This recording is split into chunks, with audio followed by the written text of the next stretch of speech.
Hello children, a very warm welcome to the virtual session again. So let us continue with the chapter force and pressure. Here we are going to study today the concept of pressure. We have learned various type of forces.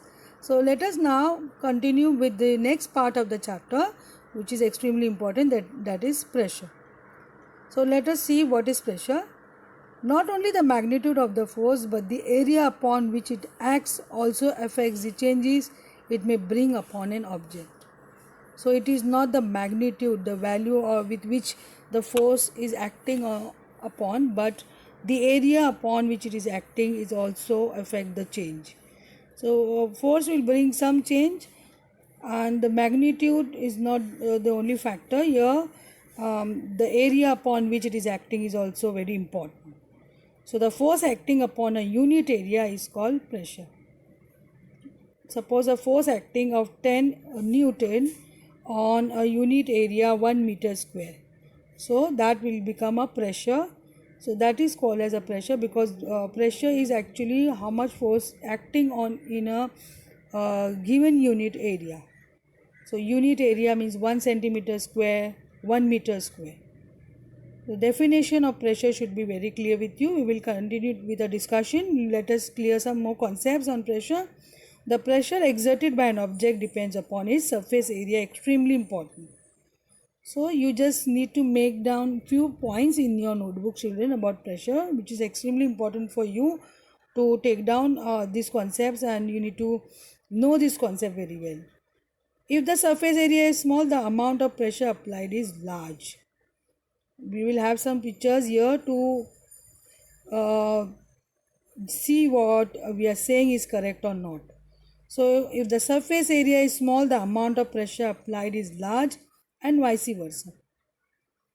The SI unit of pressure, as you have units to measure the displacement, the weight and all that mass, here you have a unit to measure pressure, the SI unit. International standard unit is Pascal, that is PA in the short form, or Newton per meter square is the SI unit of pressure. So what is pressure? Actually we are going to see here example of relationship between area and pressure. We are going to see how we calculate pressure for different areas. The formula over here you have to take down.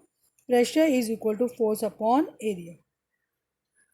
How much force is applied in a given unit area, that is a pressure. So force upon area is the formula, you have to take it down. So now here we are learning example of relationship between area and pressure. Here you can see how it is related. Here you will have two blocks of weight 10 Newton. Both are weighing 100 Newton. Both are weighing 100 Newton here, and over here the area of the first block is 0.1 meter square and area of the second block is 0.01 meter square. So the pressure applied over here in the first block is 1000 pascals, where the pressure applied is equal to 10,000 pascals. Why this happened? Because you will see in the formula pressure is equal to force upon area. So even if they are weighing the weight 100 Newton, then too if the area is less, or you can compare the area, if the area in the second block is lesser than the area of the first block, you can see the difference in the pressure almost 10 times. The area is 10 times lesser, the difference between the first block and the second block. The difference in the pressure also 10 times you can see, because pressure is inversely related to area. Here you can see P is equal to F upon A, where pressure is inversely related to area. That's why with the same force, different area and different pressure you can see over here. So how important the formula is, please take down. And that's why you can say over here, if the surface area is small, the amount of pressure applied is large. This is proved by this example. You just need to take down the formula over here. Pressure is equal to force upon area, or P is equal to F upon A. So again you will have understanding pressure. P is defined as force per unit area. P is equal to F upon A, unit Newton per meter square, where P is equal to pressure, force is F is equal to forces in Newton, and A is equal to area meter square. So state relationship between pressure and area. Now here you have these important points to note down. You take down this. Pressure depends on two factors. First one, forces acting, and second one, area of surface.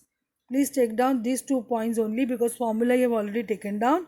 So take down only these 2 points, and then you will write after this, pressure increases as surface area decreases. Extremely important. Underline this, please write pressure increases as surface area decreases. We are going to have in the next session numericals based on this formula P is equal to F upon A. So you have to understand this concept well, and then we will do some numericals that will clear your concepts, and you will be able to apply this formula. In the next session we are going to do sums based on this. So example over here, it is easier to push a nail into a wooden plank by its pointed end than its head because the pressure is more. Second example, what we need to prove over here, it is easier to cut vegetable with a sharp knife than a blunt knife because the pressure is more. So smaller the area, larger the pressure. This example is a clear proof. Shoulder bags have broad and not thin straps to reduce pressure. So they have a broad strap so that it will not put more pressure on your shoulders. Is it clear, children? Here you have these pictures showing the different objects, why they are being made like that, because of the purpose for which it is used. That's why according to that concept which we know, P is equal to F upon A, we are making those objects as per our need in a day-to-day life. You can see over here, children. Here you can see the sharp knife because the small area, and a dull knife with a large area. A dull knife, a blunt knife will not be that useful as a sharp knife. So you know the concept which type of knife will exert more pressure. Application involving high pressure. Here you have a sharp knife has a very small surface area on its cutting edge, so that high pressure can be exerted to cut the meat. Then you have nails, needles and pins have a very sharp ends with very small area, surface area. When a force is applied to the head of a nail, the pressure will drive its sharp end into a piece of wood easily. All these application of high pressure which are used in a day-to-day life, it's just an application. The studs on a football boot have only a small area of contact with the ground. So the studs which we use in football, application of pressure here, the pressure under the studs is high enough for them to sink into the ground, which gives extra grip. I need not tell you this, children, you all know about the studs. Application involving low pressure here. Skis have a large area to reduce the pressure on the snow so that they do not sink in too far. A tractor moving also on soft ground has a wide tires to reduce the pressure on the ground so that they will not sink into the ground. A wide shoulder pad on a heavy bag will reduce the pressure exerted on the shoulder of the person carrying the bag. So this is all examples.